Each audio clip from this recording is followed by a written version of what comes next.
Alam mo ba kung ano ang mga pinakakumakalat na investment scams sa Pilipinas ngayon? Baka nasa paligid mo na at hindi mo namamalayan. Ang nakakalungkot, marami sa atin ang nagiging biktima. Dahil sa hirap ng buhay, maraming Pinoy ang naghahanap ng mabilis na paraan para kumita. Gusto nating umangat, gusto nating magkaroon ng financial freedom. At diyan pumapasok ang mga manloloko. Nagtatago sila sa anyo ng mga investment opportunity na nangangako ng malaking kita sa maikling panahon.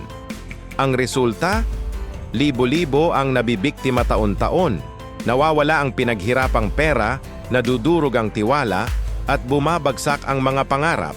Pero huwag kang mag-alala, andito ako para tulungan kang maging mas matalino sa paghawak ng pera mo.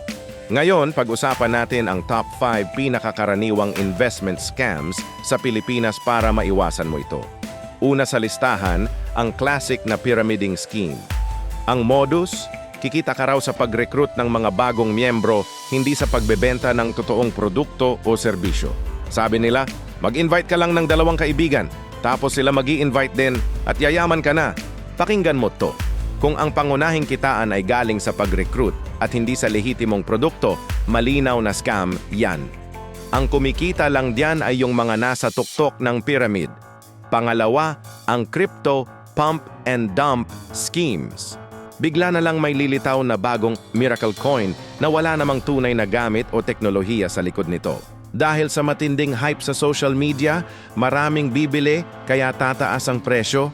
Tapos, bigla na lang ibebenta ng mga original creator ang lahat ng coins nila. Ang mangyayari, babagsak ang presyo at maiiwan kang lugi. Tandaan, sa crypto, research is key. Huwag basta-basta sumakay sa hype. Pangatlo, ang mga online lending o double your money apps. Ang pangako, mag-deposit ka lang daw at kikita ka ng 10% hanggang 20% kada linggo. Napakaganda, di ba? Sa umpisa, baka bigyan ka pa nila ng maliit na payout para makuha ang tiwala mo. Pero kapag nag-invest ka na ng malaki, bigla na lang mag-e-error ang app o hindi mo na sila makokontak. After ilang buwan, mawawala na parang bula ang app kasama ang pera mo. Pang-apat, ang mga fake stock trading platforms. Aakitin ka nilang mag-invest sa stocks ng mga kilalang kumpanya gamit ang kanilang platform. Maganda ang interface, mukhang professional. Pero ang totoo, hindi rehistrado ang platform na ito sa Securities and Exchange Commission o SEC.